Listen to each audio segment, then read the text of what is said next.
Séptima parte: 6 maneras de impedir la fatiga y la preocupación y de conservar la energía y el ánimo. 1. ¿Cómo añadir una hora diaria a nuestra vida activa? ¿Por qué escribo un capítulo sobre la manera de impedir la fatiga en un libro sobre la manera de impedir la preocupación? Es sencillo. La fatiga produce frecuentemente preocupación o, por lo menos, hace a uno accesible a la preocupación. Cualquier estudiante de medicina nos dirá que la fatiga disminuye la resistencia física al resfrío común y a cientos de otras enfermedades, y cualquier psiquiatra nos dirá que la fatiga también disminuye nuestra resistencia a las emociones de la preocupación y del miedo. Por tanto, impedir la fatiga tiende a impedir la preocupación. Dije tiende a impedir la preocupación. Es decirlo muy blandamente. El Dr. Edmund Jacobson va más allá. El Dr. Jacobson ha escrito 2 libros sobre el descanso Progressive Relaxation y You Must Relax, descanso progresivo y usted debe descansar. Como director del Laboratorio de Fisiología Clínica de la Universidad de Chicago, ha dedicado varios años al estudio de la utilización del descanso como método de práctica médica. Declara que cualquier estado nervioso o emocional desaparece en presencia de un completo descanso. Es otro modo de decir que uno no puede continuar preocupándose si descansa. Para impedir la fatiga y la preocupación, pues, la primera regla es descansar a menudo. Descansar antes de cansarse. ¿Por qué esto tiene tanta importancia? Porque la fatiga se acumula con asombrosa rapidez. El ejército de los Estados Unidos ha descubierto por medio de pruebas repetidas que hasta los jóvenes, hombres endurecidos por años de adiestramiento militar, pueden marchar mejor y resistir más tiempo si se desprenden de su equipo y descansan 10 minutos cada hora. Tal es la razón de que las fuerzas del ejército hagan precisamente esto. El corazón suyo es tan galano como el ejército de los Estados Unidos. Envía cada día a través de su cuerpo la sangre suficiente para llenar un vagón cisterna del ferrocarril. Desarrolla al cabo de 24 horas la energía suficiente para llevar 20 toneladas de carbón a una plataforma situada a 1 metro de altura. Realiza esta increíble cantidad de trabajo durante 50, 70 o tal vez 90 años. ¿Cómo puede soportarlo? El Dr. Walter B. Cannon, de la Escuela de Medicina de Harvard, explica. Dice así: la mayoría de las gentes creen que el corazón trabaja todo el tiempo. En realidad, hay un definido período de descanso después de cada contracción. Cuando late al moderado ritmo de 70 pulsaciones por minuto, el corazón trabaja en realidad únicamente 9 horas de cada 24. En conjunto, sus períodos de descanso representan 15 horas diarias. Durante la Segunda Guerra Mundial, Winston Churchill, muy cerca de los 70 años de edad, pudo trabajar 16 horas diarias, año tras año, dirigiendo los esfuerzos de guerra del Imperio Británico. Es una marca fenomenal. ¿Su secreto?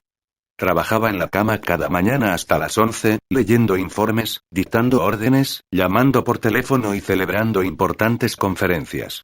Después de almorzar volvía a la cama y echaba una siesta de 1 hora. Al anochecer volvía a la cama una vez más y dormía 2 horas antes de cenar a las 8. No se curaba de la fatiga. No tenía motivos para curarse. La prevenía.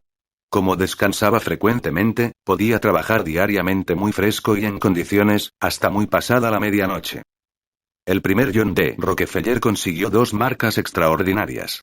Acumuló la mayor fortuna que el mundo había conocido hasta entonces y vivió hasta los 98 años. ¿Cómo hizo esto? Desde luego, la principal razón estriba en que había recibido una herencia de longevidad. Otra razón consiste en que había adquirido la costumbre de echar una siesta de media hora en su despacho a mediodía. Se tendía en un canapé y ni el presidente de los Estados Unidos conseguía que John D. Rockefeller se pusiera al teléfono durante esa media hora. En su excelente libro Muy Direct ¿Para qué cansarnos? Daniel W. Joselin observa: descansar no consiste en no hacer absolutamente nada. Descansar es reparar. Hay tanto poder de reparación en un breve período de descanso que hasta un sueñecito de 5 minutos ayuda a impedir la fatiga. Connie Mack, el gran veterano del béisbol, me dijo que si no echaba una siesta de tarde antes de un partido, se sentía completamente fatigado para el quinto tiempo. Pero si dormía un poco, siquiera 5 minutos, resistía los partidos más duros sin cansancio alguno.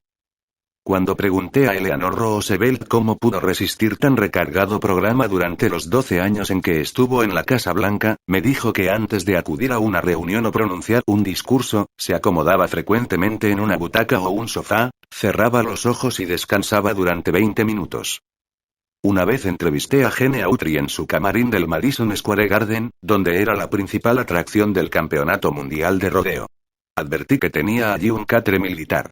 Y Gene Autry me dijo metiendo ahí todas las tardes y echo una siesta de 1 hora entre 2 representaciones. Cuando hago películas en Hollywood, descanso frecuentemente en una butaca y echo 2 o 3 sueñecitos de 10 minutos cada día. Me animan extraordinariamente. Edison atribuía su enorme energía y resistencia a su costumbre de dormir cada vez que sentía la necesidad de hacerlo. Entrevisté a Henry Ford poco antes de que cumpliera los 80 años de edad. Quedé sorprendido de verlo de tan buen aspecto. Le pregunté cuál era su secreto. Y me dijo: nunca estoy de pie cuando puedo estar sentado y nunca estoy sentado cuando puedo estar acostado. Horace Mann, el padre de la educación moderna, hacía lo mismo cuando llegó a cierta edad. Cuando era presidente del Antioch College, solía conversar con sus alumnos tendido en un canapé. Persuadía a un director de películas de Hollywood para que probara una técnica análoga. Me confesó que obraba milagros. Me refiero a Jack Chertok, quien fue uno de los principales directores de la Metro-Goldwyn-Mayer.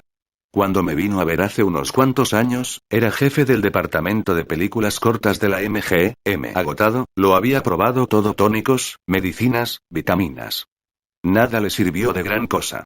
Le propuse que tomara una vacación cada día. ¿Cómo? Acostándose en su despacho y descansando mientras conversaba con sus escritores. Cuando lo vi 2 años después, me dijo: ha sucedido un milagro. Tal es lo que dicen mis propios médicos. Solía estar sentado en mi silla, tenso y tieso, mientras discutía ideas acerca de nuestras películas cortas. Ahora me tiendo en mi despacho durante esas conferencias.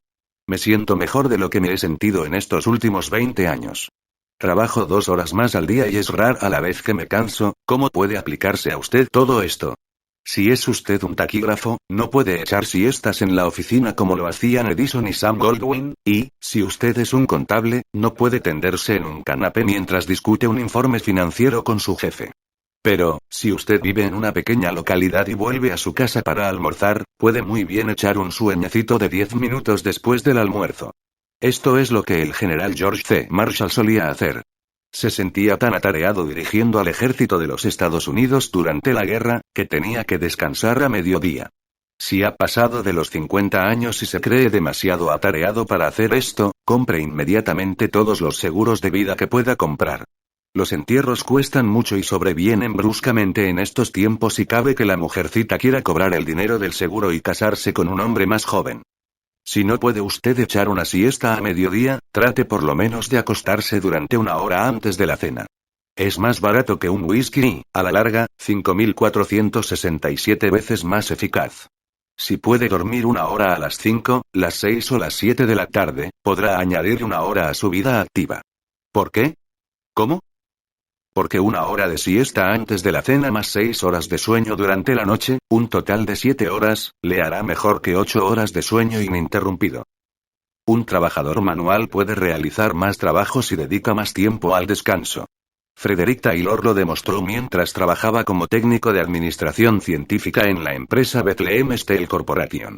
Observó que los obreros estaban cargando aproximadamente unas 12,5 toneladas de hierro en lingotes por cabeza en los vagones y que llegaban agotados al mediodía. Hizo un estudio científico de todos los factores de cansancio involucrados y declaró que esos hombres podían cargar, no 12,5 toneladas por día, sino 47 toneladas. Calculó que podían realizar 4 veces más trabajo que el que realizaban y no quedar agotados. Pero tenía que probarlo. Taylor eligió a un señor Schmidt y le pidió que trabajara conforme a las indicaciones de un reloj. El hombre que estaba con un reloj junto a Schmidt daba las instrucciones: tome ese lingote y camine. Ahora siéntese y descanse. Ahora camine. Ahora descanse. ¿Qué sucedió? Schmidt cargó 47 toneladas de lingotes de hierro por día mientras sus compañeros cargaron solamente 12,5 toneladas. Y Schmidt no abandonó prácticamente nunca ese ritmo durante los 3 años en que Frederick Taylor estuvo en la Bethlehem. Pudo hacer esto porque descansaba antes de cansarse. Cada hora trabajaba aproximadamente 24 minutos y descansaba 36. Descansaba más de lo que trabajaba y, sin embargo, realizaba 4 veces más trabajo que los demás.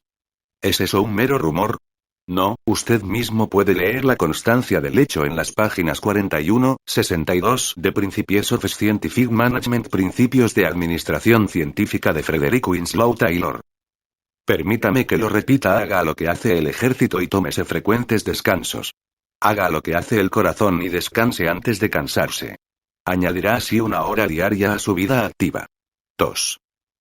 ¿Qué es lo que nos cansa y qué podemos hacer al respecto? He aquí un hecho asombroso e importante: el trabajo mental no puede cansar por sí solo. Parece absurdo. Pero, hace unos cuantos años, los científicos trataron de averiguar hasta cuándo el cerebro humano puede trabajar sin llegar a una disminución de la capacidad de trabajo, la definición científica de la fatiga. Para asombro de esos científicos, se vio que la sangre que pasa a través del cerebro no muestra fatiga alguna cuando está en actividad. Si se toma la sangre de las venas de un trabajador manual que está trabajando, se la encuentra llena de toxinas de fatiga y de otros productos del cansancio. Pero, si se toma una gota de sangre del cerebro de Albert Einstein, no se observará toxina de fatiga alguna al término de la jornada. En lo que se refiere al cerebro, puede trabajar tan bien y tan ágilmente al cabo de 8 o 10 horas de esfuerzo como al comienzo. El cerebro es incansable. Entonces, ¿qué es lo que nos cansa? Los psiquiatras declaran que la mayor parte de nuestra fatiga proviene de nuestras actitudes mentales y emocionales.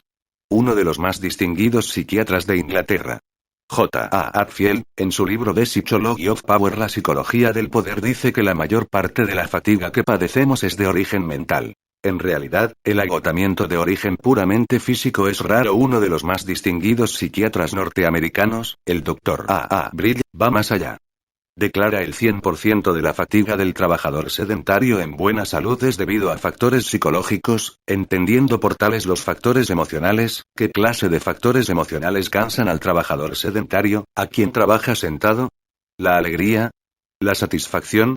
No, nunca. El aburrimiento, el resentimiento, la sensación de que no se aprecia el trabajo de uno, la sensación de inutilidad, la prisa, la ansiedad, la preocupación. Tales son los factores emocionales que agotan al trabajador sedentario, que lo exponen a resfríos, que reducen su producción y que lo devuelven a casa con jaqueca. Sí, nos cansamos porque nuestras emociones producen tensiones nerviosas en el cuerpo. La Metropolitan Life Insurance Company señala esto en un folleto sobre la fatiga. Esta gran compañía de seguros de vida declara: el trabajo duro rara vez causa por sí mismo una fatiga que no pueda ser curada con un buen sueño o descanso. La preocupación, las tensiones y las perturbaciones emocionales son 3 de las principales causas de la fatiga. Es frecuente que sean las culpables en los casos en que la causa aparente es el trabajo físico o mental. Recordemos que un músculo tenso es un músculo que trabaja. Es preciso serenarse. Ahorremos energía para los deberes de importancia. Deténgase usted ahora, en este mismo instante, y hágase un examen. Mientras lee estas líneas, ¿tiene usted una expresión ceñuda? ¿Siente tensión entre los ojos? ¿Está usted cómodamente sentado en su asiento? ¿O tiene los hombros levantados? ¿Están tensos los músculos de su rostro? Si todo su cuerpo no se encuentra en el mismo abandono que una vieja muñeca de trapo, usted está produciendo en este instante tensiones nerviosas y tensiones musculares. Fíjese bien en esto: está usted produciendo tensiones nerviosas y fatiga nerviosa. ¿Por qué producimos estas tensiones innecesarias al realizar un trabajo mental? Daniel W. Josselin dice: encuentro que el principal obstáculo es la casi universal creencia de que el trabajo duro requiere una sensación de esfuerzo para que sea bien hecho. Tal es la razón de que nos pongamos ceñudos cuando nos concentramos. De que levantemos los hombros. Pedimos a nuestros músculos que realicen los movimientos del esfuerzo, lo que en nada ayuda al trabajo del cerebro. He aquí una asombrosa y trágica verdad: millones de personas que no pensarían jamás en malgastar un centavo andan malgastando y despilfarrando su energía con la inconsciencia de 7 marineros borrachos en Singapur. ¿Cuál es la solución para esta fatiga nerviosa? Descanso. Descanso. Descanso. Aprendamos a descansar mientras realizamos nuestro trabajo. ¿Fácil? No. Usted tendrá probablemente que cambiar las costumbres de toda una vida. Pero el esfuerzo vale la pena, porque puede revolucionar su existencia. En su ensayo sobre el Evangelio del Descanso, William James dice: la hipertensión, las sacudidas, el jaleo y la intensidad y la angustia de la expresión de los norteamericanos. Son malos hábitos, ni más ni menos. La tensión es un hábito. Descansar es un hábito. Y cabe reformar los malos hábitos y formar los buenos. ¿Cómo se descansa? ¿Se comienza con el espíritu o se comienza con los nervios? Ni con uno ni con otros. Se comienza a descansar siempre con los músculos. Hagamos una prueba. Para que se vea cómo se hace, supongamos que comenzamos con los ojos. Lea este párrafo y, cuando haya llegado al final, eche la cabeza hacia atrás, cierre los ojos y dígales silenciosamente basta. Basta ya. Basta de tensión, basta de ceño. Basta. Basta ya, aflójense. Repita esto una y otra vez, lentamente, durante 1 minuto. ¿No ha observado usted que, al cabo de unos segundos, los músculos de los ojos comenzaron a obedecer? ¿No sintió usted como si una mano hubiera barrido la tensión?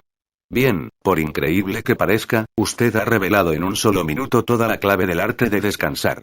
Usted puede hacer lo mismo con la mandíbula, los músculos del rostro, el cuello, los hombros y todo el cuerpo.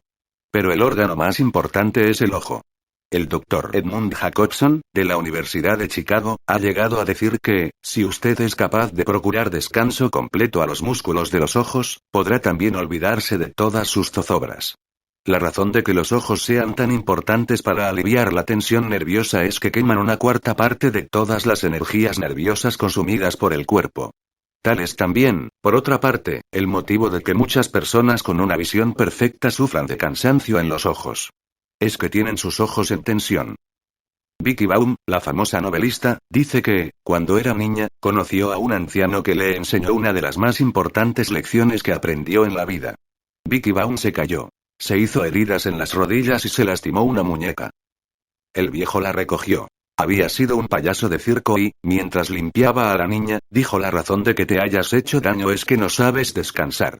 Tienes que parecerte a un calcetín. Ser tan blanda y flexible como un calcetín viejo. Ven, te enseñaré cómo se hace. Y aquel anciano enseñó a Vicky Baum y los otros niños cómo se caía y cómo se daban saltos mortales. Y siempre insistía: pensad que sois un calcetín viejo. Y, para esto, hay que descansar. Cabe descansar a ratos perdidos, cualquiera que sea el lugar donde uno se encuentre. Pero no hay que hacer esfuerzos para descansar. El descanso es la ausencia de toda tensión y de todo esfuerzo. Hay que pensar en descansar. Comencemos pensando en el descanso de los músculos de nuestros ojos y nuestra cara, diciendo una y otra vez: dejad esto. Dejadlo. Dejadlo y descansad. Hay que sentir cómo la energía huye de nuestros músculos faciales para refugiarse en el centro del cuerpo. Piense que está tan libre de tensiones como una criatura. Esto es lo que solía hacer la Galli Curci. La gran soprano Ellen Hepson me dijo que solía ver a la Galli Curci antes de una representación sentada en una butaca, con todos los músculos relajados y con su mandíbula inferior tan caída que, en realidad, se hundía. Es una práctica excelente. Esto impedía a la cantante ponerse nerviosa antes de entrar en escena. Esto impedía el cansancio. He aquí 5 indicaciones que le ayudarán a usted a aprender cómo se descansa. 1. Descanse a ratos perdidos. Deje su cuerpo tan blando como un viejo calcetín. Yo tengo en mi mesa mientras trabajo un viejo calcetín de color castaño, como recuerdo de lo blando que debería estar. Si no tiene un calcetín, puede utilizar al gato. ¿Ha tomado usted en sus manos a un gatito que estuviera tomando el sol? Los 2 extremos de su cuerpo se comban como un periódico mojado. Hasta los yogis de la India dicen que, si se quiere ser maestro en el arte del descanso, hay que observar al gato. Yo nunca he visto un gato cansado, un gato con desarreglos nerviosos o un gato que sufra de insomnio, preocupación o úlceras de estómago. 2. Trabaje, en la medida de lo posible, en posiciones cómodas. Recuerde que las tensiones del cuerpo producen dolores en hombros y espalda y fatiga nerviosa.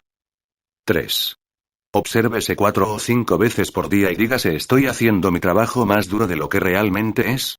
¿Estoy utilizando músculos que nada tienen que ver con el trabajo que estoy haciendo? Esto le ayudará a formarse el hábito del descanso y, como dice el Dr. David Harold Fink, entre los que mejor conocen la psicología, los hábitos están en la proporción de 2 a 1. 4.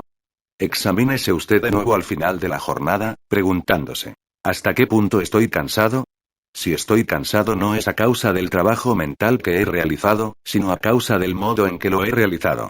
Daniel W. Joselin dice: mido mis realizaciones, no por lo cansado que estoy al final de la jornada, sino por la medida en que no estoy cansado. Cuando me siento particularmente cansado al final de la jornada o con una irritabilidad que demuestra que mis nervios están cansados, sé de modo indubitable que ha sido un día ineficiente tanto en cantidad como en calidad. Si todos los ejecutivos aprendieran esta misma lección, nuestro promedio de fallecimientos por enfermedades de hipertensión descendería de la noche a la mañana. Y dejaríamos de llenar nuestros sanatorios y manicomios con personas deshechas por la fatiga y la preocupación. 3. ¿Cómo evitar la fatiga? Y mantenerse joven? Un día del otoño último mi ayudante voló a Boston para asistir a una sesión de una de las clases médicas más extraordinarias del mundo. ¿Médicas? Bien, sí. Esta clase se celebra una vez a la semana en el dispensario de Boston y los pacientes que asisten a ella son sometidos a exámenes regulares y completas antes de ser admitidos. Pero, en realidad, esta clase es una clínica psicológica. Aunque su denominación oficial es clase de psicología aplicada, anteriormente era clase de regulación del pensamiento, nombre propuesto por el primer miembro. La verdadera finalidad de la institución es tratar a las personas enfermas de preocupación. Y muchos de estos pacientes son amas de casa emocionalmente perturbadas. ¿Cómo se inició esta clase para enfermos de preocupación? Bien, en 1930, el Dr. Joseph H. Pratt, quien, por cierto, había sido discípulo de Sir William Osler, observó que muchos de los pacientes externos que acudían al dispensario de Boston no tenían aparentemente ninguna afección física y, sin embargo, presentaban prácticamente todos los síntomas que la carne hereda. Las manos de una mujer estaban tan agarrotadas por la artritis que ya no servían para el menor trabajo. Otra mujer ofrecía todos los espantosos síntomas de un cáncer de estómago. Otras más tenían dolores de espalda, jaquecas, cansancio crónico o vagas molestias y afecciones. Sentían realmente todas estas cosas. Pero los exámenes médicos más completos revelaban que estas mujeres estaban perfectamente en sentido físico. Muchos médicos a la antigua hubieran dicho que todo era imaginación, fantasía. Pero el Dr. Pratt comprendió que era inútil decir a las pacientes que se fueran a casa y olvidaran todo aquello. Sabía que la mayoría de aquellas mujeres no querían estar enfermas. Si les hubiera sido fácil olvidarse de sus afecciones, lo habrían hecho sin necesidad de nadie. Entonces, ¿qué cabía hacer? Abrió esta clase en medio de las dudas de los médicos que lo rodeaban. Y la clase ha obrado maravillas. En los 18 años transcurridos desde su inauguración son miles los pacientes que han sido curados asistiendo a ella. Algunos de los pacientes han acudido durante años, con la misma religiosidad con que se va a la iglesia. Mi ayudante habló con una mujer que apenas había faltado a una sesión en 9 años. Esta mujer dijo que la primera vez que fue a la clínica estaba completamente convencida de que tenía un riñón flotante y alguna afección al corazón. Estaba tan preocupada y tensa que perdía de veces la vista y tenía accesos de ceguera. Sin embargo, hoy se muestra confiada, animosa y en excelente salud. Parecía no tener más de 40 años y tenía dormido en sus brazos a uno de sus nietos. Habló así: solía preocuparme mucho por las cuestiones familiares. En ocasiones deseaba morirme. Pero aprendí en esta clínica lo inútil que es preocuparse. Aprendí a acabar con eso. Y puedo decir honradamente que ahora mi vida es serena. La doctora Rochelle Ferding, asesora médica de la clase, dijo que creía que el modo mejor de aliviar la preocupación era hablar de nuestros problemas con alguien en quien tengamos confianza. Seguidamente manifestó: llamamos a esto catarsis. Cuando los pacientes llegan aquí, pueden exponer sus problemas con todo detalle, hasta que consiguen expulsarlos de sus espíritus. Rumiar las preocupaciones y guardarlas para sí, es algo que causa una gran tensión nerviosa. Tenemos que compartir nuestras preocupaciones. Tenemos que dar participación en nuestros problemas. Es preciso tener la sensación de que hay alguien en el mundo que desea escuchar, capaz de comprender. Mi ayudante presenció el gran alivio que obtuvo una mujer exponiendo sus preocupaciones. Tenía preocupaciones domésticas y, cuando comenzó a hablar, parecía que iba a estallar. Después, gradualmente, a medida que hablaba, se fue calmando. Al final de la entrevista estaba sonriente. ¿Había sido resuelto su problema? No, no era tan fácil.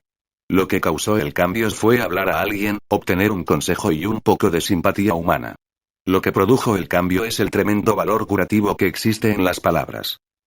El psicoanálisis está basado, en cierta medida, en el poder curativo de las palabras. Desde los días de Freud los psicoanalistas han sabido que un paciente puede encontrar alivio de sus ansiedades internas si se lo pone en condiciones de hablar, simplemente hablar. ¿Por qué es así? Tal vez porque, al hablar, obtenemos una mejor percepción de nuestros problemas, una mejor perspectiva. Nadie conoce la respuesta completa. Pero todos sabemos que desembuchándolo, sacándolo de nuestro pecho, se obtiene un alivio casi inmediato. Si es así, ¿por qué la próxima vez que tengamos un problema emocional no buscamos a alguien con quien hablar del asunto? No quiero decir, desde luego, que debemos convertirnos en una plaga acudiendo con lamentos y quejas al primero que tengamos a nuestro alcance.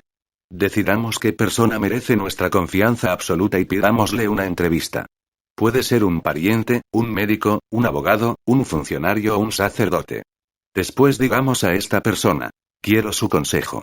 Tengo un problema y quisiera que usted lo escuchara mientras lo expongo en palabras. Quizá usted pueda aconsejarme. Quizá posea usted puntos de vista que yo no pueda alcanzar. Pero aunque no sea así, usted me ayudará mucho con solo sentarse y escucharme. Exponer las cosas es, pues, una de las principales terapias utilizadas en la clase del dispensario de Boston. Pero he aquí algunas otras ideas que recogí en la misma clase. Son cosas que usted puede hacer en su hogar. 1. Lleve un cuaderno de notas o recortes con lecturas que inspiren. En este cuaderno usted puede incluir todos los poemas, oraciones breves o citas que le atraigan personalmente y le den ánimo. Después, cuando una tarde lluviosa le cause una depresión profunda, tal vez encuentre en el cuaderno la receta para disipar la tristeza. Son muchos los pacientes del dispensario que han llevado cuadernos así durante años. Dicen que ha sido acicate espiritual para ellos.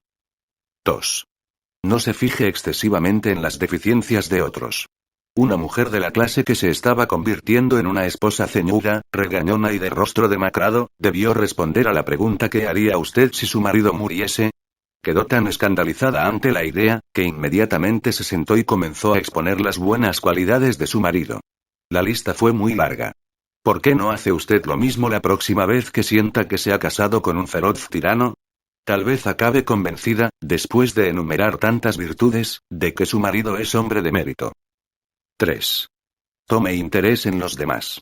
Desarrolle un interés cordial y sano por las personas que comparten su vida. A una paciente que se sentía tan especial que no tenía ningún amigo se le dijo que escribiera un relato acerca de la primera persona que encontrara. La buena señora comenzó, en el ómnibus, a preguntarse a qué clase de ambientes pertenecerían las personas que veía. Trató de imaginarse cómo era la vida de todas aquellas personas. Lo cierto es que se vio enseguida hablando con toda clase de gentes y que ahora es una mujer feliz, activa y abierta, curada de todos sus dolores. 4. Haga un plan para el trabajo de mañana antes de acostarse esta noche. La clase encontró que muchas personas están agobiadas y aturdidas por los innumerables quehaceres y cosas que han de realizar. Nunca consiguen poner término a sus tareas. Se ven acosadas por el reloj. Para curar esta sensación de prisa y preocupación se propuso que se trazara cada noche un plan para el día siguiente. ¿Qué sucedió? Más trabajo realizado, menos fatiga, una sensación de orgullo y realización y tiempo sobrante para descansar y divertirse. 5. Finalmente, evite la tensión y la fatiga. Descanse. Descanse. Nada aumentará tanto sus años como la tensión y la fatiga. Nada causará estragos en la frescura de su tez y en su aspecto. Mi ayudante permaneció 1 hora en la clase de regulación del pensamiento, en Boston, mientras el director, el profesor Paul E. Johnson, exponía muchos de los principios que hemos estudiado en el anterior capítulo sobre las normas del descanso. Al cabo de 10 minutos de ejercicios de reposo, mi ayudante, del mismo modo que los demás, estaba casi dormida, muy derecha en su silla. ¿Por qué se insiste tanto en el descanso físico? Porque la clínica sabe, como los demás médicos, que, para librar a una persona de sus preocupaciones, es preciso hacerle descansar. Sí, usted debe descansar. Aunque parezca extraño, el duro piso es mejor para relajarse que un muelle colchón. Proporciona más resistencia. Es bueno para la columna vertebral. Y viene aquí algunos ejercicios que puede hacer en su casa. Pruébelos durante una semana y vea el efecto de los mismos en su aspecto y su estado de ánimo. Tiéndase en el piso siempre que se sienta cansado. Estírese si todo lo que pueda. Ruede sobre mismo si lo desea. Haga esto 2 veces al día. B. Cierre los ojos. Trate de decir, como el profesor Johnson recomienda, algo parecido a esto: el sol brilla allí arriba. El cielo está azul y esplendoroso. La naturaleza está en calma e impera en el mundo, y yo, como hijo de la naturaleza, estoy a tono con el universo. O todavía mejor, rece. C. Si usted no puede tenderse, porque el asado está en el horno y no tiene tiempo, puede obtener casi los mismos efectos sentándose en una silla. Una silla dura y derecha es lo mejor para descansar. Siéntese muy tieso, como una estatua egipcia, y deje que las manos descansen, palmas abajo, en lo alto de sus muslos. D. Ahora, lentamente, ponga tensos los dedos de los pies y seguidamente aflójelos. Ponga tensos los músculos de las piernas y seguidamente aflójelos. Haga esto lentamente hacia arriba con todos los músculos del cuerpo, hasta llegar al cuello. Después haga que la cabeza gire pesadamente, como si fuera una pelota de fútbol. Y diga en todo momento a sus músculos, como en el capítulo anterior: vamos, aflójense. Aflójense. Calme sus nervios con una respiración lenta y profunda. Respire desde lo más hondo. Los yogis de la India tenían razón, la respiración rítmica es uno de los mejores métodos que se hayan ideado para calmar los nervios. F. Piense en las arrugas y pliegues de su cara y elimínelos. Afloje ese ceño de preocupación que siente entre las cejas y los pliegues de las comisuras de los labios. Haga esto 2 veces al día y tal vez no necesite ir a un consultorio de belleza para que le den un masaje. Tal vez desaparezca todo eso de dentro a fuera. 4. 4 buenos hábitos de trabajo que le ayudarán a evitar la fatiga y la preocupación. Buen hábito de trabajo N1. Despeje su mesa de todo papel que no se refiera al problema inmediato que tiene entre manos. Roland L. Williams, presidente de Chicago and Northwestern Railway, dice: una persona con su mesa llena de papeles sobre diversos asuntos verá que su trabajo es mucho más fácil y preciso si despeja esa mesa de cuanto no se refiera al problema inmediato que tiene entre manos. Llamo a esto buena administración y es el primer paso hacia la eficacia. Si usted visita la Biblioteca del Congreso en Washington, D.C., verá 5 palabras dibujadas en el techo. Son 5 palabras escritas por el poeta Pope. Order is heaven's first law. El orden es la primera ley del cielo. El orden debería ser también la primera ley de los negocios. ¿Pero lo es? No. La mesa de trabajo del Ejecutivo está atestada de papeles que no se han mirado desde hace semanas. El editor de un diario de Nueva Orleans me dijo en una ocasión que su secretaria despejó una de sus mesas y encontró una máquina de escribir que faltaba desde hacía 2 años. El mero espectáculo de una mesa atestada de correspondencia no contestada, informes y escritos diversos es suficiente para provocar la confusión, la tensión y las preocupaciones. Y es algo mucho peor que esto. El constante recuerdo de 1.000.000 de cosas que hay que hacer y de la falta de tiempo para hacerlas puede provocar, no solamente tensión y fatiga, sino también alta presión sanguínea, desarreglos cardíacos y úlceras de estómago. El Dr. John H. Stokes, profesor de la Escuela de Medicina para Graduados de la Universidad de Pensilvania, leyó un informe ante la Convención Nacional de la Asociación Médica Norteamericana que se titulaba Neurosis funcionales como complicaciones de una enfermedad orgánica. En este informe, el Dr. Stokes enumeró 11 condiciones bajo el título que hay que buscar en el estado de ánimo del paciente. He aquí la primera partida de la vista. La sensación de deber u obligación. La interminable sucesión de cosas que tienen necesariamente que hacerse. Pero, ¿cómo algo tan elemental como despejar la mesa y tomar decisiones puede ayudar a evitar esta alta presión, esta sensación de debo hacerlo, esta sensación de una interminable sucesión de cosas que tienen necesariamente que hacerse? El Dr. William L. Sadler, el famoso psiquiatra, habla de un paciente que, utilizando este sencillo procedimiento, evitó un derrumbe nervioso. El hombre era directivo de una importante firma de Chicago. Cuando llegó a la consulta del Dr. Sadler, estaba tenso, nervioso, preocupado. Sabía que iba derechamente a la pérdida de la salud, pero no podía abandonar el trabajo. Necesitaba ayuda. El Dr. Sadler dice: mientras este hombre me contaba su historia, sonó el teléfono. Era una llamada del hospital. Y, en lugar de posponer el asunto, me tomé el tiempo necesario para llegar a una decisión. Yo siempre arreglo las cuestiones, en la medida de lo posible, en el acto. Apenas lo colgué, el teléfono volvió a sonar. Era otra vez un asunto urgente y me tomé de nuevo el tiempo necesario para estudiarlo. La tercera interrupción se produjo cuando un colega mío vino a la consulta para pedirme consejo en relación con un paciente que estaba muy enfermo. Cuando acabé con mi colega, me volví hacia el visitante y comencé a excusarme por hacerle esperar así. Pero mi visitante se había animado mucho. Tenía en su rostro una expresión completamente distinta. No necesita excusarse, doctor. Dijo este hombre a Sadler, en estos 10 minutos últimos creo que he adivinado lo que anda mal en mi persona. Voy a volver a mi oficina y a revisar mis hábitos de trabajo. Pero, antes de que me marche, ¿me permite usted que eche un vistazo a su mesa? El doctor Sadler abrió los cajones de su mesa. Estaban todos vacíos, si se exceptúan algunos útiles. Dígame, dijo el paciente, ¿dónde guarda sus asuntos no terminados? Están terminados, dijo Sadler. ¿Y dónde guarda su correspondencia pendiente de contestación? Está contestada, le manifestó Sadler, mi norma es no dejar una carta que tenga que ser contestada sin contestar. Dicto la respuesta a mi secretaria inmediatamente. 6 semanas después el mismo hombre de negocios invitó al doctor Sadler a ir a su oficina. El hombre había cambiado y otro tanto sucedía con su mesa. Abrió los cajones para que se viera que allí no había ningún asunto pendiente. Hace 6 semanas, dijo a Sadler, tenía 3 mesas diferentes en 2 oficinas distintas y estaba abrumado de trabajo. Nunca acababa. Después de hablar con usted volví aquí y despejé una carretada de informes y viejos papeles. Ahora trabajo en una sola mesa, arreglo los asuntos en cuanto se me presentan y no tengo una montaña de trabajo pendiente agobiándome, poniéndome en tensión y preocupándome. Pero lo más asombroso es que me he restablecido por completo. Ya no observo la menor falla en mi salud. Charles Evans Hughes, antiguo presidente de la Suprema Corte de los Estados Unidos, dijo: los hombres no mueren de exceso de trabajo. Mueren de disipación y de preocupación. Sí, de derrochar sus energías y de preocuparse porque nunca consiguen ponerse al día con su trabajo.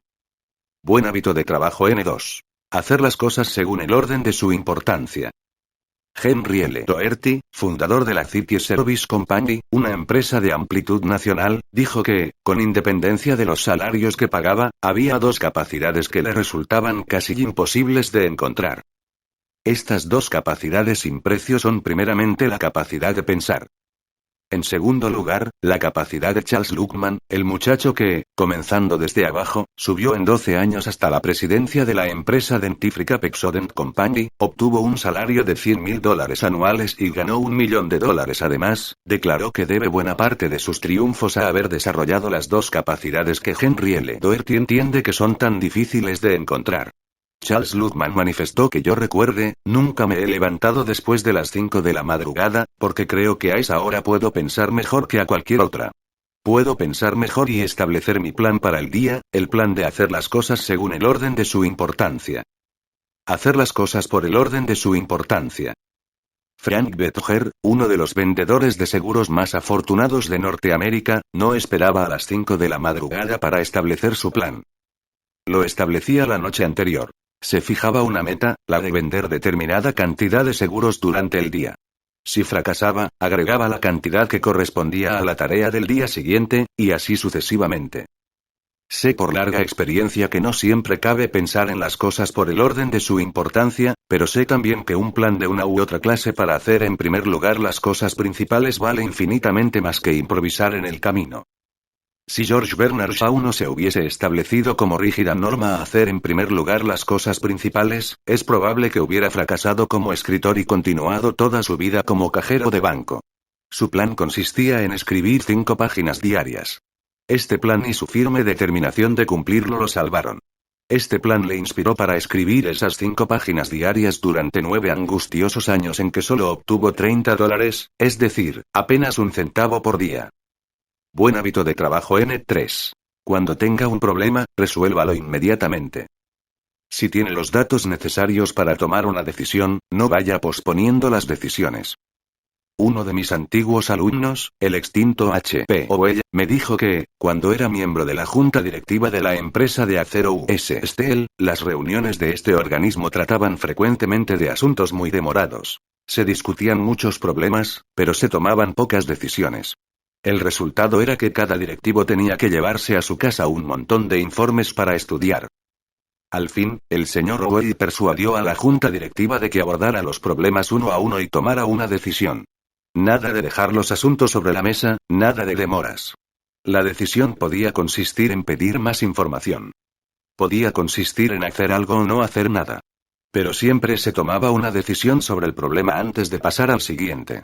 El señor Owen me manifestó que los resultados fueron muy notables. El orden del día quedó muy despejado.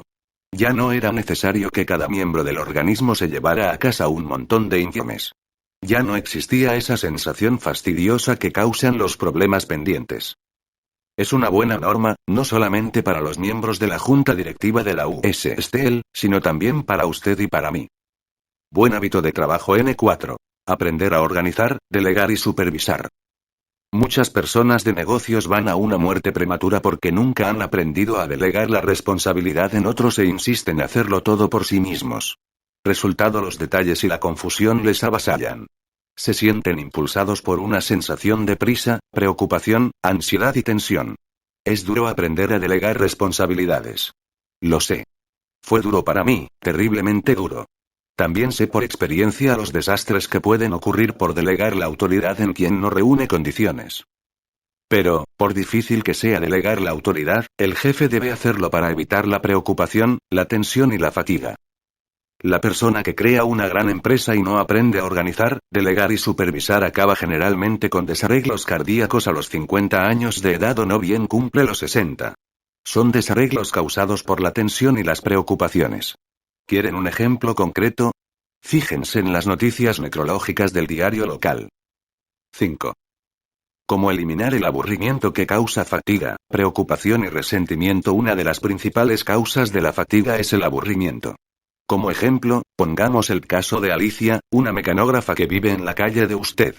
Alicia llegó a casa una noche completamente agotada. Parecía cansada. Estaba cansada. Tenía jaqueca. Le dolía la espalda.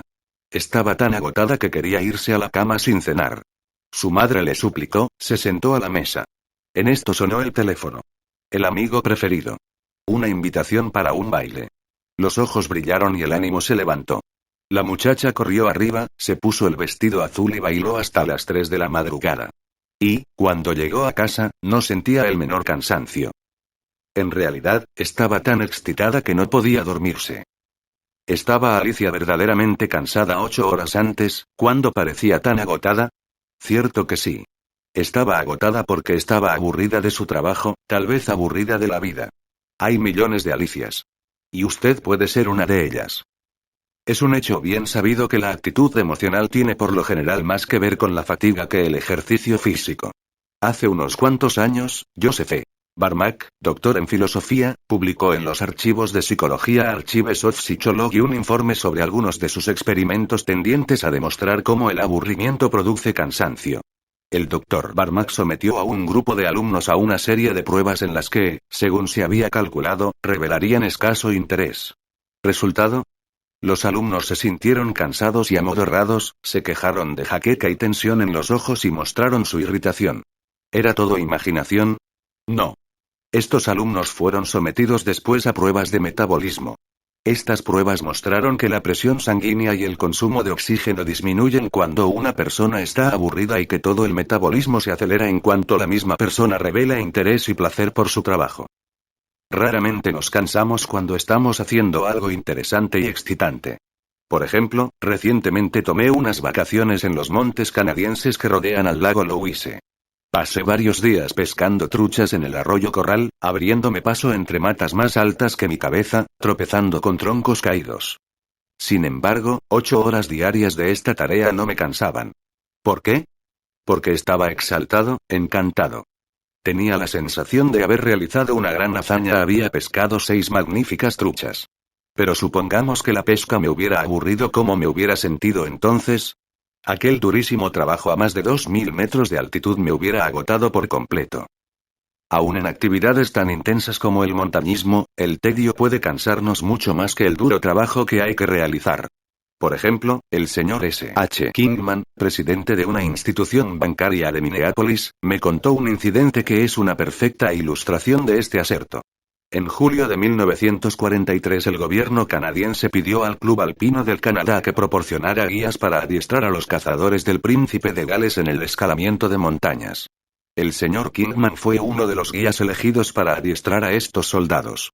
Me contó cómo él y otros guías, hombres entre los 42 y 59 años de edad, condujeron a los jóvenes combatientes por los glaciares y campos de nieve y a lo alto de un farallón de 15 metros de altura, donde había que trepar con cuerdas y sin otros apoyos que insignificantes resaltos y agarraderos.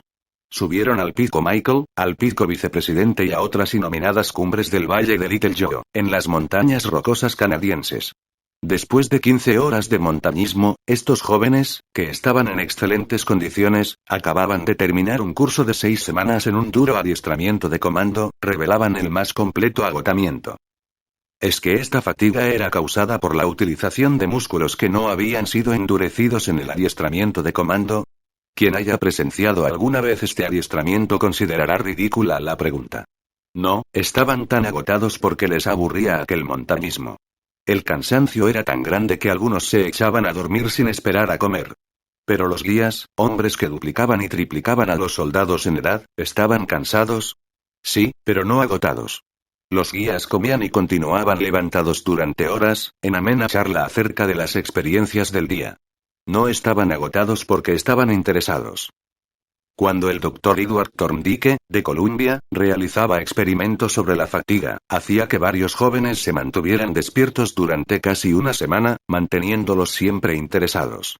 Se dice que al cabo de una intensa investigación, Thorndike afirmó el aburrimiento es la única causa real de la disminución del trabajo.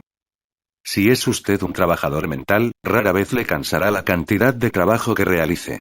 Puede cansarse por la cantidad de trabajo que no realice. Por ejemplo, recuerde el día de la última semana en que fue usted constantemente interrumpido. Las cartas quedaron sin contestar. Hubo que anular tales o cuales entrevistas. Surgieron dificultades en varios sitios, todo anduvo mal. Usted no realizó nada y llegó a casa agotado y con la cabeza que parecía estallar. Al día siguiente, todo marchó sobre ruedas en la oficina. Usted realizó 40 veces más cosas que el día anterior. Usted volvió a su casa tan fresco como una blanca gardenia. Usted ha tenido esta experiencia. Y yo también. ¿Qué lección se puede aprender aquí? Nuestra fatiga tiene frecuentemente por causa, no nuestro trabajo, sino la preocupación, la frustración y el resentimiento. Mientras escribía este capítulo fui a ver una reposición de Show Out, la deliciosa comedia musical de Jerome Kern. El capitán Andy, el comandante del Cotton Blossom, dice en uno de sus incisos filosóficos: personas con suerte son las que tienen que hacer las cosas que les gusta hacer. Estas personas tienen suerte porque tienen más energía, más alegría, menos preocupación y menos fatiga. Donde esté tu interés, allí estará también tu energía. Caminar 10 cuadras con una esposa regañosa puede ser más cansador que caminar 20 kilómetros con una novia adorable. ¿Y qué? ¿Qué cabe hacer con esto? Bien, he aquí lo que hizo con esto una mecanógrafa que trabajaba en una compañía petrolífera de Tulsa, Oklahoma. Tenía que realizar varios días por mes una de las tareas más aburridas que es posible imaginar: llenar formularios de arriendo, con inclusión de cifras y estadísticas. Era una tarea tan aburrida que la joven decidió, en propia defensa, hacerla interesante. ¿Cómo? Estableció una competencia diaria consigo misma. Contaba el número de formularios que había llenado por la mañana y trataba de superar la marca por la tarde. Contaba el total de cada día y trataba de superarlo al día siguiente. ¿Resultado? Pronto estuvo en condiciones de llenar más formularios que todas las demás mecanógrafas de la sección. ¿Y a dónde la llevó esto? ¿A las alabanzas? No. ¿Al agradecimiento? No. ¿Al ascenso? No. ¿Al aumento de sueldo? No. Pero la ayudó a impedir la fatiga que provoca el aburrimiento. Le procuró un estimulante mental. Como había hecho todo lo posible para convertir en interesante una tarea aburrida, tenía más energía, más celo, y disfrutaba mucho más de sus horas de ocio. Sé que este relato es verídico, porque resulta que me casé con esta joven. He aquí la historia de otra mecanógrafa que encontró que valía la pena actuar como si su trabajo fuera interesante. Solía luchar con su trabajo. Pero ya no lo hace. Se llama Valerie G. Golden y es de Elmhurst, Illinois. He aquí su relato, según me lo escribió. Hay 4 mecanógrafas en mi oficina y cada una de nosotras tiene que tomar las cartas de varios hombres. De cuando en cuando nos armamos un lío en esta tarea y, en una ocasión, cuando un subjefe de sección insistió en que debía rehacer una carta, me sublevé. Traté de convencerlo de que la carta podía ser corregida sin ser rehecha, pero él me replicó que, si no rehacía la carta, ya encontraría quien lo hiciera. Yo estaba fuera de mí. Pero, al comenzar a rehacer la carta, me dije que serían muchas las personas que disfrutarían con la oportunidad de hacer el trabajo que yo estaba haciendo. Me dije también que me pagaban un sueldo para hacer precisamente lo que estaba haciendo. Empecé a sentirme mejor. De pronto decidí hacer el trabajo como si verdaderamente disfrutara con él, a pesar de que lo despreciara. E hice así este importante descubrimiento: hacer el trabajo como si verdaderamente se disfrutara con él, permite cierto disfrute. También he averiguado que puedo trabajar más deprisa si disfruto con mi trabajo. Tal es la razón de que muy rara vez tenga ahora que trabajar fuera de las horas ordinarias. Esta nueva actitud mía me conquistó la reputación de buena trabajadora. Y, cuando uno de los jefes de sección necesitó una secretaria particular, me eligió a mí para el puesto, porque, según dijo, yo siempre estaba dispuesta a hacer sin gruñir cualquier trabajo extraordinario. Este asunto del poder de una nueva actitud mental ha sido para mí un gran descubrimiento. Ha obrado maravillas. Baillie Golden utilizó la milagrosa filosofía como si del profesor Hans Ballinger. Actúe como si su trabajo le interesara y esta actuación tenderá a crearle un interés real.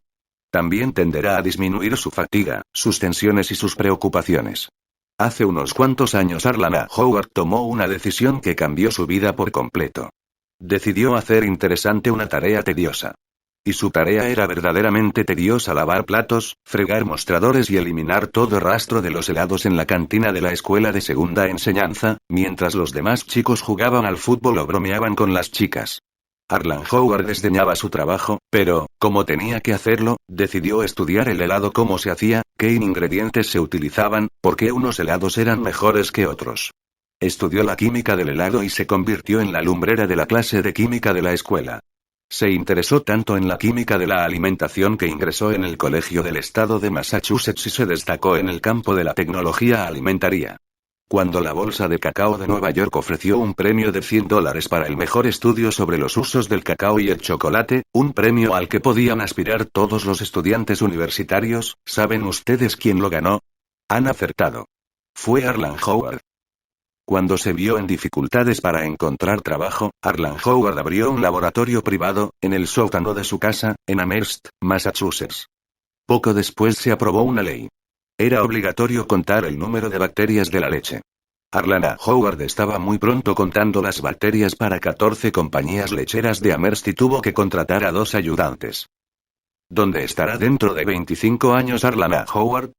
Bien, los hombres que ahora dirigen el negocio de la química de la alimentación se habrán retirado o habrán fallecido para entonces y sus puestos serán ocupados por los jóvenes que ahora irradian iniciativa y entusiasmo. Dentro de 25 años Arlana Howard será probablemente una de las principales figuras de su profesión, mientras que algunos de sus compañeros de clase, a los que solía servir helados, estarán amargados, sin empleo, echando la culpa al gobierno y lamentándose de no haber tenido nunca una oportunidad. Cabe que Arlana Howard no hubiera tenido tampoco nunca una oportunidad, si no hubiese tomado la de hacer interesante una tarea aburrida. Hace años hubo otro joven que se aburría con su trabajo de permanecer junto a un torno, produciendo pernos en una fábrica. Se llamaba Sam. Quería dejar su colocación, pero temía no encontrar otra. Como tenía que hacer este tedioso trabajo, Sam decidió hacerlo interesante. Disputó una carrera con el mecánico que operaba una máquina a su lado. Uno de ellos tenía que alisar superficies en su máquina y el otro tenía que dar a los pernos su diámetro exacto. Cambiaban de máquinas de cuando en cuando y verificaban quién conseguía fabricar más pernos. El capataz, impresionado por la rapidez y la precisión de Sam, pronto dio a este un puesto mejor. Fue el comienzo de toda una serie de ascensos.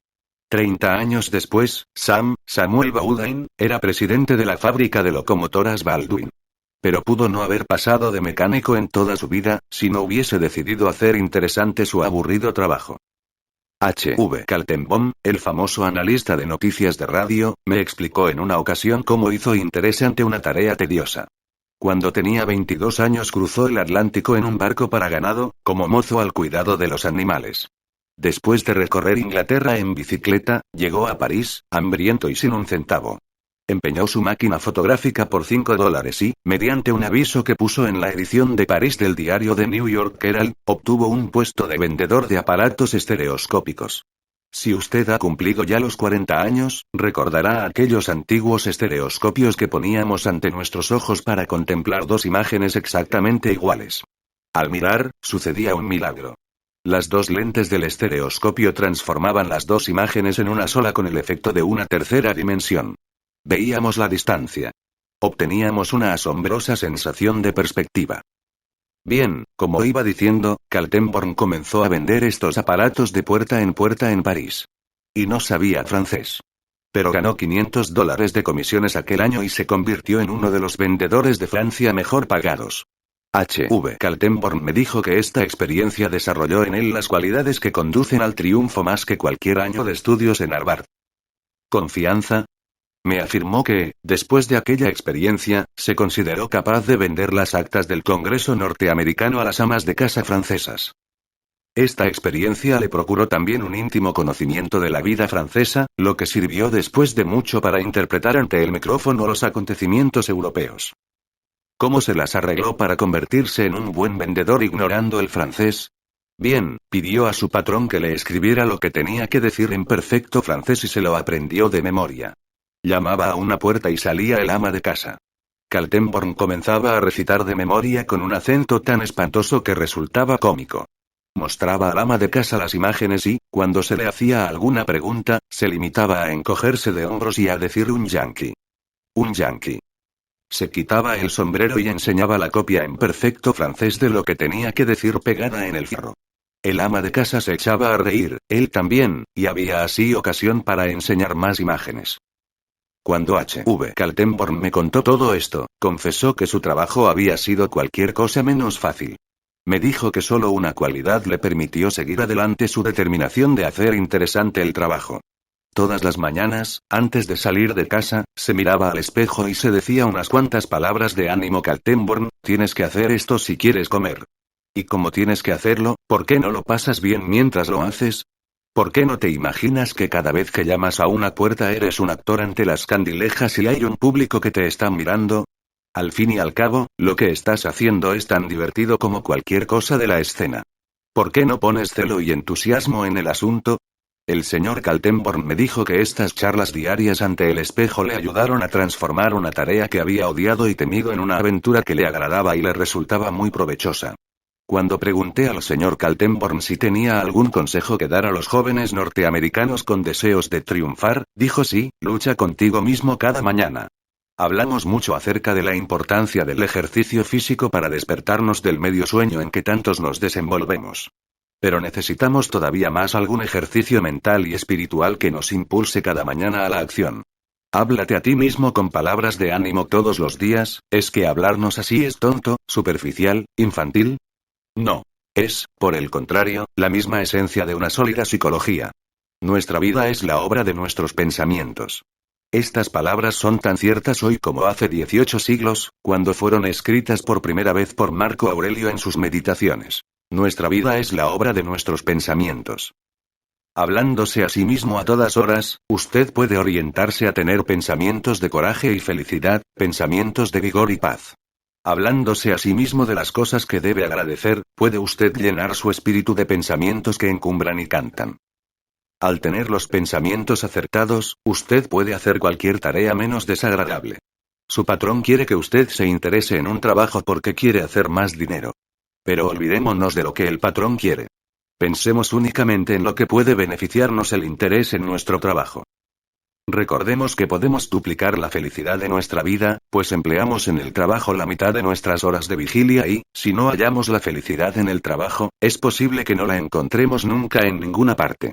Recordemos que, interesándonos en nuestra tarea, eliminaremos nuestras preocupaciones y, a la larga, obtendremos probables ascensos y aumentos de sueldo.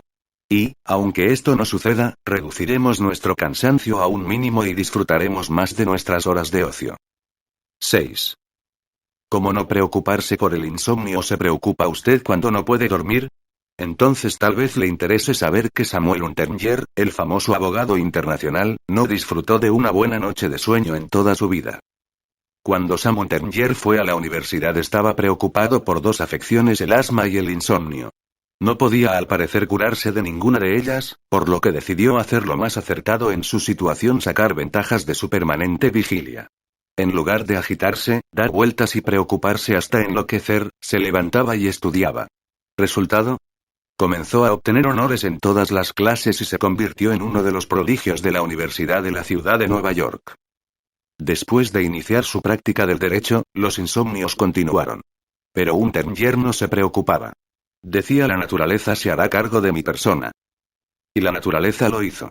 A pesar de lo poco que dormía, su salud se mantuvo en buen estado y pudo trabajar tanto como cualquiera de los jóvenes abogados neoyorquinos. Es decir, consiguió trabajar más, en realidad, pues trabajaba mientras los demás dormían. A los 21 años Sam Untermyer ganaba $75,000 anuales. Había muchos jóvenes abogados que acudían a las salas de los tribunales para estudiar los métodos de este jurista insomne. En 1931 Sam Untermyer se hallaba en la mitad de su jornada de mayores honorarios que probablemente se hayan pagado jamás a abogado alguno $1 millón en dinero contante y sonante. Sin embargo, este hombre seguía con sus insomnios. Leía hasta la medianoche y se levantaba a las 5 de la madrugada, hora en que empezaba a dictar cartas. Para cuando la mayoría de las gentes iniciaba sus tareas, Sam Untermyer se hallaba en la mitad de su jornada de trabajo. Este hombre, que apenas tuvo una noche de sueño, vivió hasta los 81 años.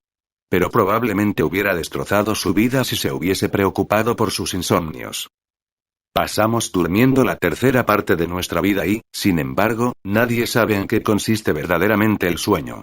Sabemos que es un hábito y un estado de reposo durante el cual la naturaleza repara la deshilacliada manga de nuestros cuidados, pero no sabemos cuántas horas de sueño reclama cada individuo.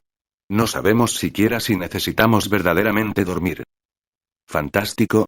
Bien, durante la Primera Guerra Mundial, Paul Kern, un soldado húngaro, recibió un tiro a través del lóbulo frontal de su cerebro. Sanó de la herida, pero ya no pudo dormir. Fue inútil cuanto hicieron los médicos, probaron toda clase de calmantes y narcóticos e incluso el hipnotismo. Paul Kern no podía dormir ni siquiera amodorrarse. Los médicos dijeron que no viviría mucho. Pero les dio un mentis. Consiguió una ocupación y vivió durante años con una salud excelente. Se acostaba, cerraba los ojos y descansaba, pero no dormía ni un minuto. Su caso fue un misterio médico que echó por tierra muchas de nuestras creencias sobre el sueño. Algunas personas necesitan más sueño que otras. Toscanini solo necesitaba 5 horas diarias, pero Calvin Coolidge necesitaba más del doble. Coolidge dormía 11 horas al día. En otros términos, Toscanini durmió aproximadamente la quinta parte de su vida, mientras que Calvin Coolidge durmió casi la mitad de la suya. Preocuparse por el insomnio le hará mucho más daño que el insomnio mismo. Por ejemplo, uno de mis alumnos, Ira Sandner, de Ridgefield Park, Nueva Jersey, llegó al límite del suicidio a causa del insomnio crónico. Ira Sandner me dijo: llegué a creer que me volvía loco. En un principio, el fastidio era que resultaba demasiado dormilón. El despertador no me despertaba y llegaba tarde a mi trabajo. Me empecé a preocupar y, en realidad, mi patrón me previno que tendría que llegar a la hora. Sabía que, si continuaba llegando tarde, perdería mi puesto. Hablé del asunto con mis amigos y uno de ellos me dijo que concentrara mi atención en el despertador en el momento de acostarme. Fue esto lo que provocó el insomnio. El tic-tac de ese maldito despertador se convirtió en una obsesión. Me tenía despierto y agitado toda la noche. Cuando llegaba la mañana, casi estaba enfermo. Enfermo de cansancio y preocupación. Esto continuó durante 8 semanas. No puedo describir las torturas que sufrí. Estaba convencido de que me volvía loco. A veces paseaba por la habitación horas enteras y llegué a pensar en tirarme por la ventana y acabar con todo. Finalmente, visité a un médico a quien conocía de toda la vida. Y este médico me dijo: Ira, no puedo ayudarlo. Nadie puede ayudarlo, porque es usted quien ha creado eso en su interior. Váyase a la cama esta noche y, si no puede dormir, olvídese de todo eso. Dígase: me importa un comino que no pueda dormir. Nada me ha de pasar si permanezco despierto hasta mañana. Cierre los ojos y añada: mientras esté así tendido, sin moverme, sin preocuparme, descansaré, de todos modos. Hice esto y, en unas 2 semanas, comencé a dormir. En menos de un mes llegué a dormir 8 horas y mis nervios volvieron a un estado normal. No era el insomnio lo que estaba matando a Ira Sandner, era su preocupación por el insomnio. El Dr. Nathaniel Kleitman, profesor de la Universidad de Chicago, ha efectuado más trabajos de investigación sobre el sueño que cualquier otro hombre viviente. Es el experto del mundo en materia de sueño. Declara que nunca ha visto a nadie morir de insomnio. Cierto que una persona puede preocuparse por su insomnio hasta el punto de disminuir su vitalidad y ser barrido por los gérmenes. Pero será la preocupación lo que haga daño, no el insomnio mismo. El Dr. Kleitman dice también que las personas que se preocupan por el insomnio duermen por lo general mucho más de lo que creen. El hombre que jura que no pudo cerrar los ojos en toda la noche puede haber dormido horas sin darse cuenta. Por ejemplo, uno de los más grandes pensadores del siglo XIX, Herbert Spencer, era un solterón que vivía en una casa de huéspedes y aburría a todo el mundo hablando de su insomnio. Hasta se puso tapones en sus oídos para escapar al ruido y calmar sus nervios. En ocasiones pedía consejo para dormir. Una noche, él y el profesor Saize, de Oxford, compartieron la misma habitación de hotel. A la mañana siguiente Spencer dijo que no había pegado los ojos en toda la noche. Pero, en realidad, era el profesor Saize quien no había podido hacerlo. Había sido mantenido despierto durante toda la noche por los retumbantes ronquidos de Spencer. El primer requisito para pasar una buena noche de sueño es la sensación de seguridad. Necesitamos tener la impresión de que un poder superior cuidará de nosotros hasta la mañana. El Dr. Thomas Islop, del Great West Reading Asylum, recalcó este extremo en un discurso pronunciado ante la Asociación Médica Británica. Dijo: uno de los mejores agentes del sueño que mis años de práctica me han revelado es la oración. Digo esto puramente como médico. El ejercicio de la oración, en los que habitualmente lo practican, debe ser considerado como el más adecuado y normal de todos los pacificadores del espíritu y calmantes de los nervios. Dejadlo. Dejadlo en manos de Dios. Jeanette MacDonald me dijo que, cuando estaba deprimida y preocupada y no podía dormir, obtenía siempre una sensación de seguridad repitiendo el Salmo Exi y el Señor es mi pastor. No me veré en la privación. Me llevará a los verdes prados. Me conducirá junto a las tranquilas aguas. Pero, si usted no es religioso y tiene que hacer las cosas por el camino áspero, aprenda a descansar por medio de medidas físicas. El Dr. David Harold Fink, en su Liberación de una tensión nerviosa Release from Nervous Tension, dice que el mejor modo de hacer esto es hablar a nuestro cuerpo. Según el Dr. Fink, las palabras son la clave de toda clase de hipnotismo, y cuando no se puede dormir es que uno se ha creado su insomnio hablándose a sí mismo. El modo de deshacer esto es deshipnotizarse y cabe lograrlo diciendo a los músculos del cuerpo: vamos, vamos. Aflojaos y descansad. Sabemos ya que el espíritu y los nervios no pueden descansar mientras los músculos estén tensos. Por tanto, si queremos dormir, tenemos que comenzar con los músculos. El Dr. Fink recomienda, y es algo que tiene resultado en la práctica, colocar una almohada bajo las rodillas, a fin de aflojar los músculos de las piernas, y otras dos pequeñas almohadas bajo los brazos por razón análoga. Después, diciendo a la mandíbula, los ojos, los brazos y las piernas que descansen, nos quedamos finalmente dormidos antes de darnos cuenta de nada. Lo he probado. Es cosa que sé. Una de las mejores curas de insomnio es la de cansarse físicamente trabajando en el jardín, nadando, jugando al tenis o fútbol o desarrollando simplemente un trabajo físico agotador. Esto es lo que hacía Theodore Dreiser. Cuando era un joven autor que trataba de abrirse camino, se preocupaba por el insomnio y buscó una ocupación de obrero manual en el ferrocarril central de Nueva York. Después de un día de trabajo de pico y pala, estaba tan agotado que apenas podía despertarse para comer. Si nos cansamos lo suficiente, la naturaleza nos obligará a dormir aunque estemos caminando. Como ejemplo diré que, cuando yo tenía 13 años de edad, mi padre envió una carretada de cerdos cebados a St. Joe, Missouri. Como obtuvo 2 pases para el tren, me llevó consigo. Hasta entonces nunca había estado en una localidad de más de 4.000 almas. Cuando bajamos en St. Joe, una ciudad de 60.000 habitantes, estaba excitadísimo. Vi rascacielos de 6 pisos y, maravilla de maravillas, un tranvía. Puedo todavía cerrar los ojos y ver y oír a este vehículo. Después del día más emocionante de mi vida, mi padre y yo tomamos el tren de retorno a Ravenwood, Missouri. Llegamos al pueblo a las 2 de la madrugada y tuvimos que andar 6 kilómetros para llegar a nuestra granja. Y aquí está lo importante del relato: estaba tan agotado que dormía y soñaba mientras andábamos. He dormido frecuentemente montado a caballo. Y vivo para contarlo. Cuando los hombres están completamente agotados duermen profundamente en medio del fragor, el horror y el peligro de la guerra. El Dr. Foster Kennedy, el famoso neurólogo, me dijo que, durante la retirada del Quinto Ejército Británico en 1918, vio a soldados tan agotados que caían al suelo y se quedaban dormidos como si estuvieran en coma. No se despertaban ni cuando se les levantaban los párpados con los dedos. Y advirtió el Dr. Foster Kennedy que, invariablemente, las pupilas de los dormidos habían girado hacia arriba. Este neurólogo declara: después de esto, cuando duermo mal, practico este levantamiento de las pupilas y veo que, al cabo de unos cuantos segundos, comienzo a bostezar y a sentir sueño. Se trata de un reflejo automático sobre el que no tengo dominio. Nadie se ha suicidado negándose a dormir y nadie lo hará nunca. La naturaleza obligará a la gente a dormir a pesar de todos los esfuerzos de la voluntad. La naturaleza nos dejará continuar sin alimento o sin agua mucho más tiempo que sin sueño. El hablar de suicidios me recuerda el caso que describe el Dr. Henry C. Link en su libro El reencuentro del hombre de Rediscovery of Man. El Dr. Link es vicepresidente de The Psychological Corporation y trata con muchas personas preocupadas y deprimidas. En su estudio sobre el modo de vencer los miedos y preocupaciones se refiere a un paciente que quería suicidarse. El Dr. Link, sabiendo que discutir empeoraría las cosas, dijo a este hombre: si va usted a suicidarse de cualquier manera, hágalo por lo menos al modo heroico. Corra alrededor de una manzana hasta caer muerto. El hombre lo intentó, no una, sino varias veces.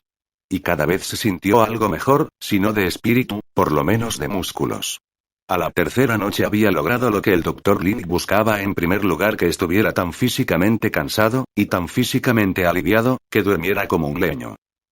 Posteriormente se incorporó a un club atlético y comenzó a participar en concursos deportivos.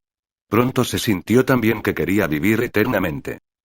Por tanto, para no preocuparnos por el insomnio, he aquí 5 reglas. 1. Si no puede usted dormir, haga lo que hizo Samuel Hunter. Levántese y trabaje o lea hasta que sienta sueño. 2. Recuerde que nadie se ha muerto por falta de sueño. Preocuparse por el insomnio causa generalmente mucho más daño que el insomnio mismo. 3. Intente rezar o repita el Salmo Exili, como hacía Jeanette MacDonald. 4. Haga descansar a su cuerpo. 5. Ejercicio. Cánsese físicamente hasta el punto de no poder permanecer despierto. En síntesis, 6 maneras de impedir la fatiga y la preocupación y de conservar la energía y el ánimo. Regla 1. Descanse antes de cansarse.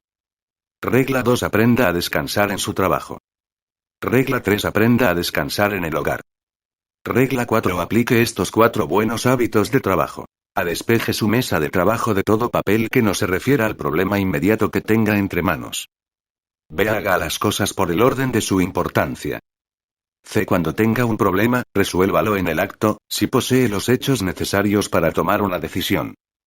D. Aprenda a organizar, delegar y supervisar. Regla 5. Para impedir la fatiga y la preocupación, ponga entusiasmo en su trabajo. Regla 6. Recuerde que nadie se murió por falta de sueño. Es la preocupación por el insomnio lo que hace el daño, no el insomnio.